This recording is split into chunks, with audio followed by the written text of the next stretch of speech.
Hello, everybody. How are you today? We're here today on Eric Cozy on Making a Murder, and it's a really special experience for me because I'm getting to talk to somebody who I have a lot of respect for, a very, an investigator with, spectacular credentials, who's going to give us some of his thoughts about Stephen and Brendan today.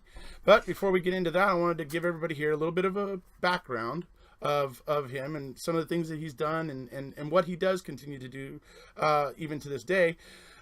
Some of you may recognize Steve Moore is his name, by the way, sorry. You may recognize him from a blog he did about MAM after the original season came out. Unfortunately, he didn't get to finish the 10th part of that, but I tell you what, the first 9 parts were just very informative. He's very objective. He looks at the evidence objectively. He's not really swayed by emotion or anything like that, and that's what I like. Really, one of the things I really like about him. So some of you that may recognize him, you may know that he was from he did that blog back after the original season of MAM. He also actually flew over to Italy to help out with the Amanda Knox case, which I do hope you will speak a little bit about because I know a lot of my subscribers will be interested in that. He's often interviewed on CNN and other news agencies for his expertise in investigations and in law enforcement, conduct and that sort of stuff. So he's very well known. And the capper for it, folks, is he is a retired FBI agent. When it comes to knowing investigations, I think, an FBI investigator is probably about the tops you can get. And so that's why I'm so excited to have some of his opinions here today. So I'm going to give him a chance to talk about Amanda Knox and some of the things he's done in the past, so you guys can get to know him a little. Great. Hey, thanks for having me on. And you're right, I never finished what I said I was going to do on MAM. And I apologize to everybody for not getting that done. There are a myriad of reasons for that, and they are significant reasons, not just because I was lazy or too busy. I wanted to come out with an opinion that I could take to my grave, and I don't have one yet. And I have thoughts and concerns, but I don't have the access to the information that I would like to have, that I had on the Knox case, that would let me put something down. And I've got to tell you that I do pro bono work for people who've been convicted, usually overseas, but sometimes in the U.S. And the first time I'm wrong is the last time I work a case, really, because my credibility is all I've got. So there are reasons that I haven't come out with an opinion that I haven't vetted to my satisfaction yet. I absolutely understand. In fact, that's what I love about you, because you want to have all the facts. You're not jumping off half-cocked, and that's what's one of the things I admire about you. Well, thank you. But just to talk a little bit about Amanda Knox, like what exactly were you doing over there? What exactly was your involvement on the Amanda Knox? Well, the Knox case came about because my wife Michelle kind of challenged me. This case was going on, and she'd been arrested while I was in the FBI, and when her case went to trial, I was actually in charge, among other things, of the safety and protection of students overseas for a major university, and that included a campus in Italy.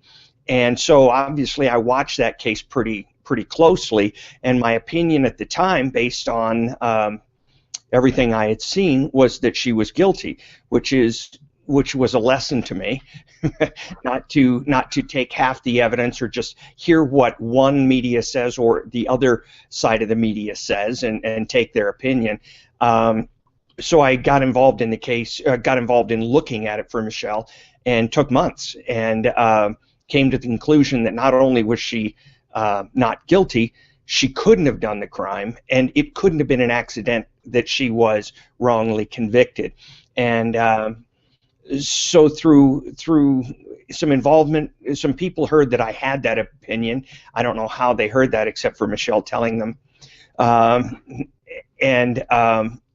I got involved. I met the family, but not until I had gone on Good Morning America, the Today Show, and said, She was innocent, and that was something I was willing to stake my life on. And so I was pretty much involved as an I believe I was an influencer of public opinion, because certainly the Italians were going to invite me into court to testify. I wasn't taking money. I had no dog in the fight. I didn't even know the family when I first came out and spoke about it. Never took a dime. And my belief was that my value was stating an opinion that was free, that was experienced, and that I held strongly. So that's what I did with the Knox case, and I like to think that it helped. Right. Yeah, that's great. That's really great. So you were just an influential opinion because people respected you so much, really. They respect the badge and my experience, and I hope they come to respect me. But if nothing else, the badge and the experience will convince people. Right. I think, well, obviously being, a retired FBI, you obviously had a long career and earned some respect in those, in those years. So stands to reason, I would think, right? I hope. So, yeah. So I guess we'll go ahead and move into the first question here, and it has to do with Greg McCrary, which I understand you worked with him on one investigation, from what Michelle was telling me.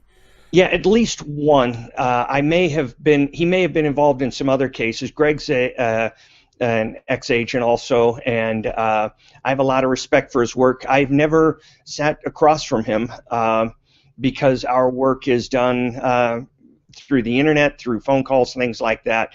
But he's extremely credible, I believe. Right, I do too. I mean, in Zellner, just for everybody who's wondering who Greg McCrary is, he's Zellner's expert on investigations.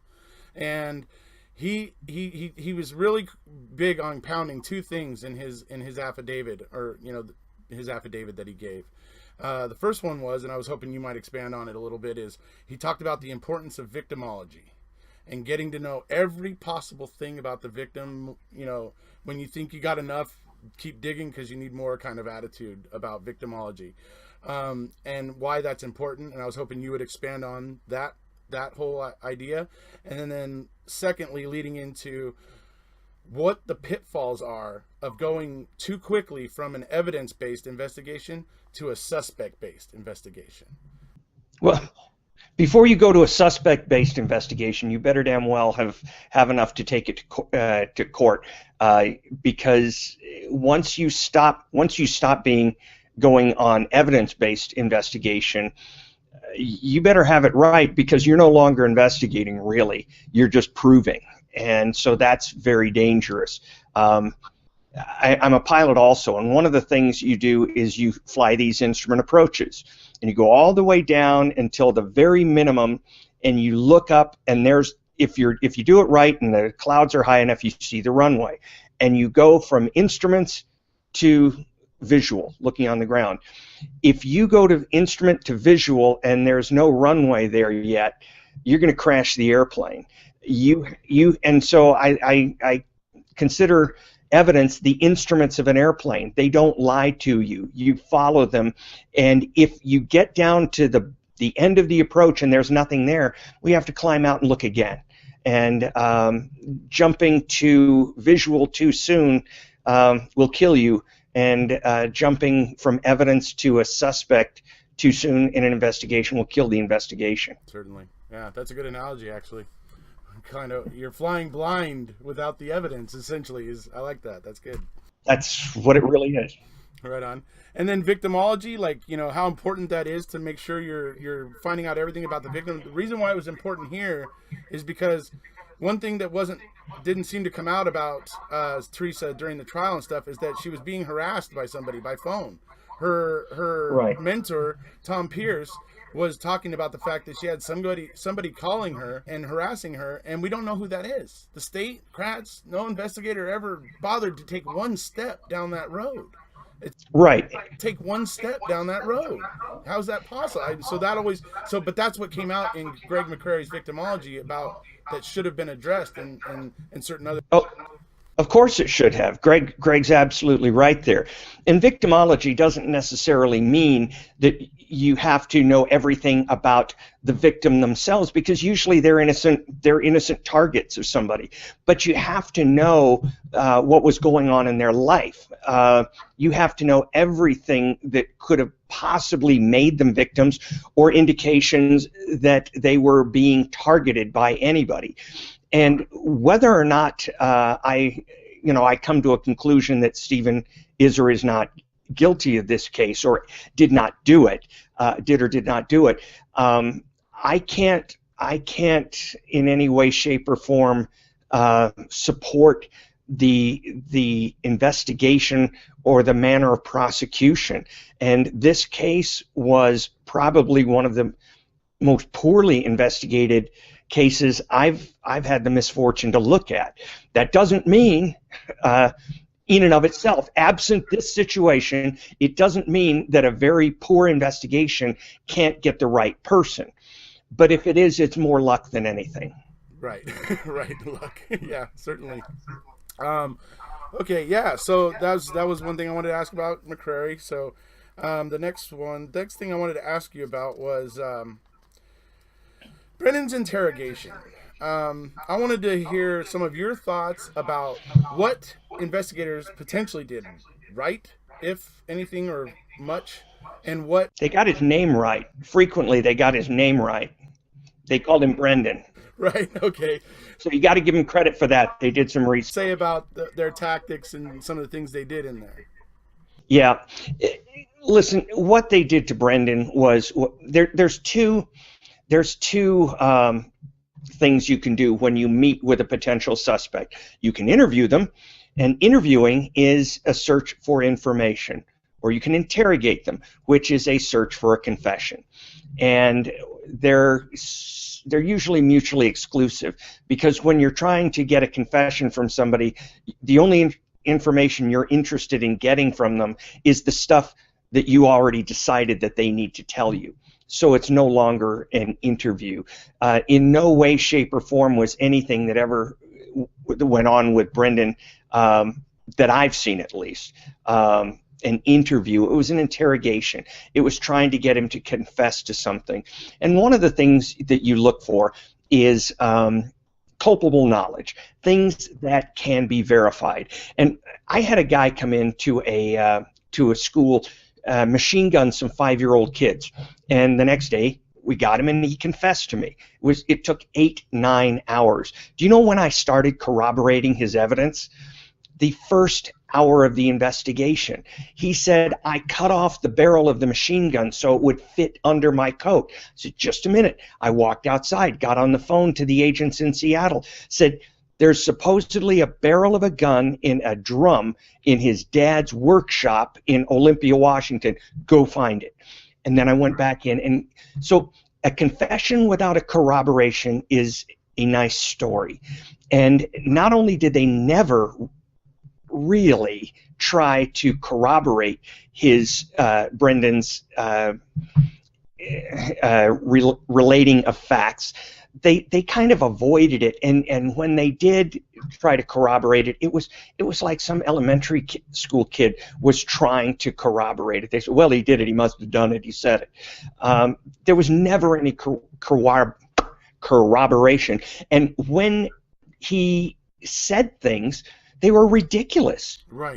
Many of the things. These things, he said that things happened in that room which were impossible based on forensic evidence. Right. So right then you say, thanks, Brendan, you lied to us, get out of here. Right. And or you say, tell me the real story, or whatever you want to do. But these guys, the investigators didn't have some IQ deficit. Brendan may have, but right. They didn't, so they have no excuse right. for the fact that they couldn't come. They took a very stupid story and ran with it. Yeah. I was going to say that when it comes to that confession, one of the things is, number one, that has come out is that the facts. It's been determined that the facts were mainly fed to Brendan. Absolutely, they were, and I find that in almost every wrongful conviction slash confession I've ever been involved with. And just for your viewers, edification here. After the 1980s, when DNA came out as an effective tool, something like 1 or 2 thousand convicted rapists were found not to be the rapist. And in about 25% of those cases, there were false confessions, because you get to the point where you believe they've got me whether I did it or not. I better get the best deal I can. And so in all these confessions that I've seen, that I've worked with, they fed information. That the Amanda Knox false confession, which wasn't a confession, but they fed her information that they wanted back on paper. That's what they did with Brendan Dassey. And I think that goes to displaying the fact that you're talking about with the lack of corroboration. Right. It to him, it can't really be counted as corroboration then, can it? Because it was fed, right? Yeah. How can you corroborate something? The way you corroborate it is only the killer would know this, or only the person involved would know this. Well, if they told him, then he didn't know it, or they can prove he knew it. And then the part that kills me is that when Brennan's with the Seventh Circuit en banc review, that was like the last part, and he'd already won twice, and suddenly those majority judges were Judge Hamilton's talking about how, well, didn't Brendan say she was stabbed and that they cut her hair and they did this and that and blah blah blah blah blah. Well then nobody fed him those things, right? And it's like, Judge Hamilton, but how do you prove those things happened? How do you prove those things ever happened? Yeah.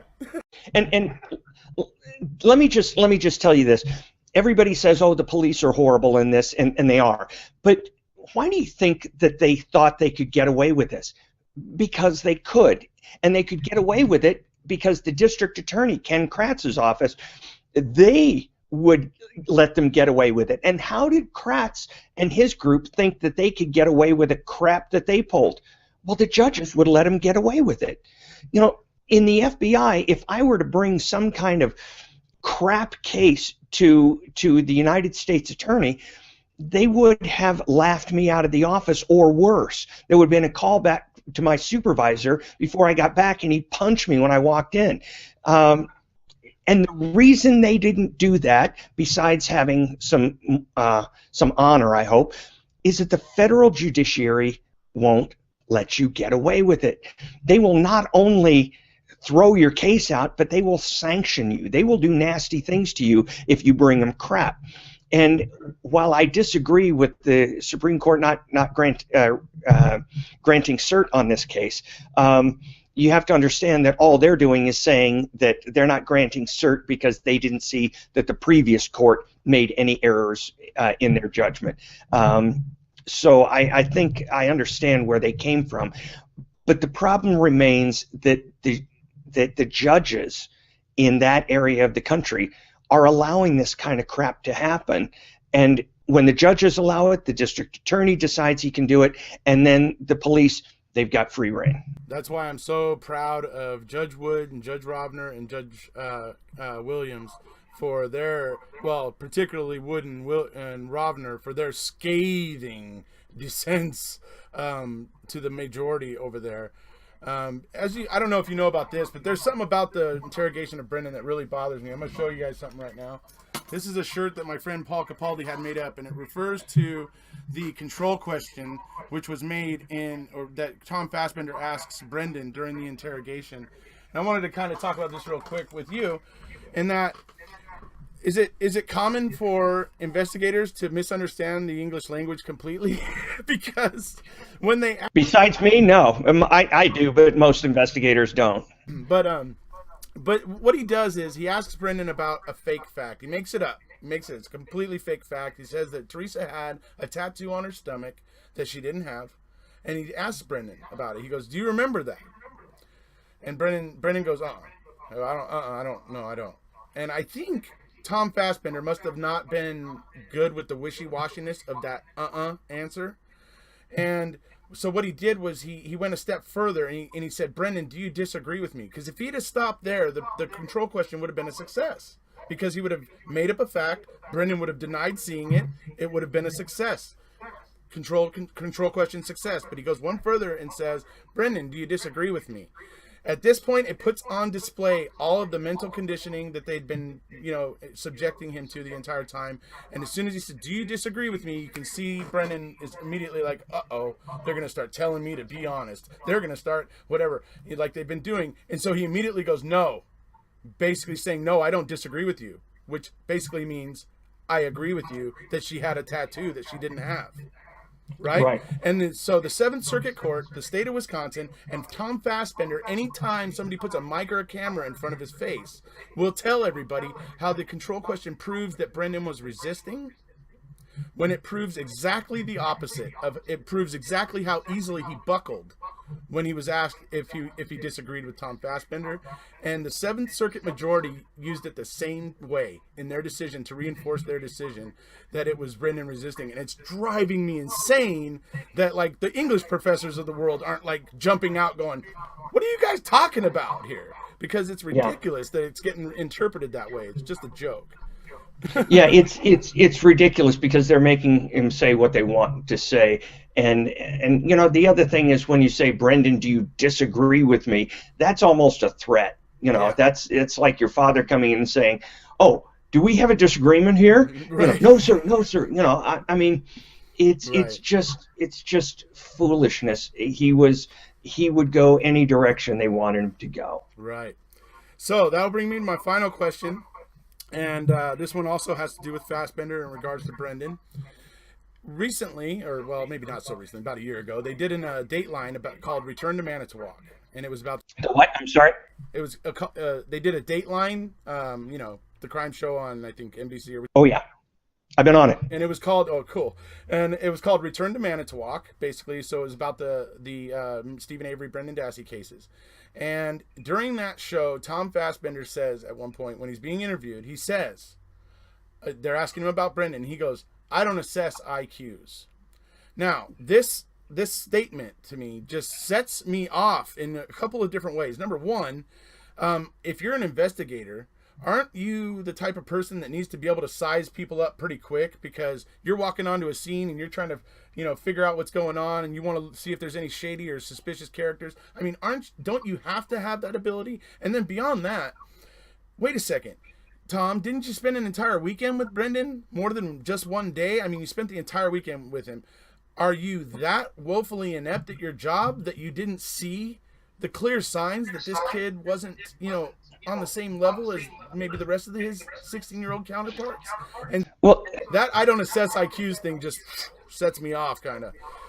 Help me again. How old was Brendan at the time exactly? He was 16 years old at the time. That's okay. I was thinking 16 or 17. Here's the deal. First of all, the FBI would never go in and interview a 16-year-old without getting it cleared with the United States Attorney's Office, and they would put certain restrictions, certain things would be put in play that would guarantee that you wouldn't lose your case over interviewing a 16-year-old, or as I thought, a 17-year-old, without their parents or a lawyer involved. I cannot imagine the FBI interviewing a juvenile without the parent or a lawyer being present. If I tried that, the United States Attorney would have my butt. That's just ridiculous. The government does that they do that for you, because then it just ensures the integrity of the confession you may get, right? Thank you. And see, that's the thing. When you go into a situation, and I have been on these things, I had one guy. Let me just give you an example. I had a guy who was supplying guns to people who were using them to hurt people intentionally. He supplied the machine gun to the guy who shot the kids. Okay, I went up and I spent 10 hours with him in one day. Okay, and got a confession out of him. At the end of the day, the United States attorneys would not allow that confession to go into court because they felt that my presence with him for 10 hours might have overbore his will. overbore his will, even though I was able to corroborate everything he said. I understand. Law and order type of guy I am, the corroboration should have canceled out any concern about the length. But Well, then you understand where I was. I was fit to be tied. However, what I'm saying here is during the time, during 10 hours, I did come up with kind of an idea of what kind of person this was. And I felt that they had some emotional deficiencies. Amazing. A person who would supply a machine gun that he knew was going to be used to kill someone has emotional deficiencies. That in and of itself isn't a defense. But had I felt that he was in some way intellectually impaired, I would have done what I did before. I would have left the room, called up the United States Attorney, and say, you know what? I think we got a problem here. This guy may not have the intellect to give a knowing confession. That wasn't the case in my case, but it might have been the case with Fassbender's interrogation. And while Fassbender, I get what he says, you're not there to assess IQ, but at a certain point, if you've got a question about it, you better get it squared away, because you could lose your case. Maybe not in Wisconsin, but where I worked, you could lose your case very easily over that. And so I think that's what I would be concerned about. Right. Yeah. It's with Brendan and I don't know, Fassbender just bugs me so much. I mean, the fact feeding, the just, to me, the psychological tactics that they use on Brendan, who's just kind of defenseless, and he's not really able to defend himself that way. I'll tell you what, something you were just saying about the way you would need to call the United States Attorney's Office and stuff like that. It bothers me that the states don't have a similar kind of setup to that. Because, well, they do.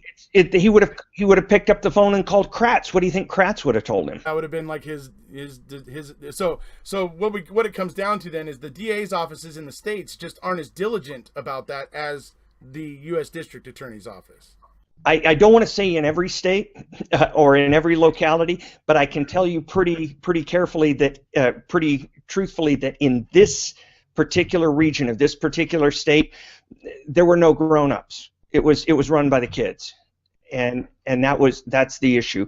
And well, I don't want to say that every state's that bad. So I want to. I've worked with some good ones. I've worked with some bad ones. I've recommended prosecution for police officers. The FBI investigates police officers. As much as I love law enforcement, I think the best way to love law enforcement is to keep them honest and gain the people's trust and throw out the bad ones. I believe that's correct. Yeah. Certainly. So I think there's some serious problems here, but yeah, there's no reason not to have called in on this. And while I get what Fassbender says, it's not a good enough excuse for me. And here's the other thing that I'd like to explain to the viewers. Mm-hmm. A good interrogation or good interview and a bad interview might appear the same to most people, because even in a good interview, there's a point at which, I would switch over and say, I've got enough. It could only be this guy. Right. Where I switch over and I start using tactics to convince them that it is the best thing for them and right. and the people of the community for them to confess. I've never had to threaten somebody.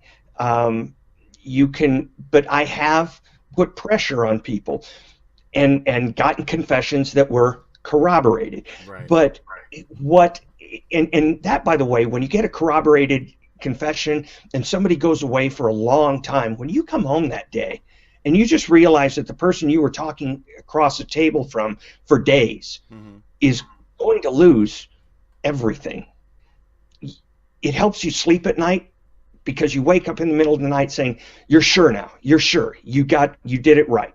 Mm-hmm. Any cop who doesn't wake up in the middle of the night afraid after a conviction that they didn't do everything just right is not really worth it, because then where's your empathy? There's you know, I don't know how Fassbender lives with himself unless he's convinced himself through ignorance that he got the right guy. And if he thinks he's got the right guy, he's just shouldn't be doing what he's doing. Right.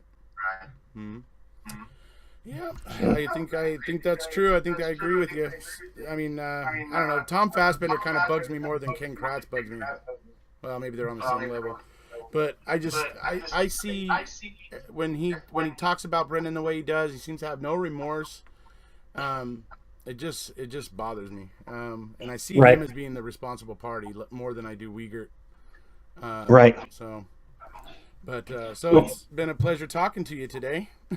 Good talking to you. And I do hope to speak to you more in the future. And I would love to have you as part of the community whenever you're willing to come on and speak with us. I'm continuing to look at this and delve into it more. I've just got so much going on. I just have to make sure that I am comfortable with my conclusions. Sure. But you know, the fact that McCrary's involved with Zellner, you know, makes me think, because I know McCrary's not for sale. Right. So if he believes it, that really helps. Right.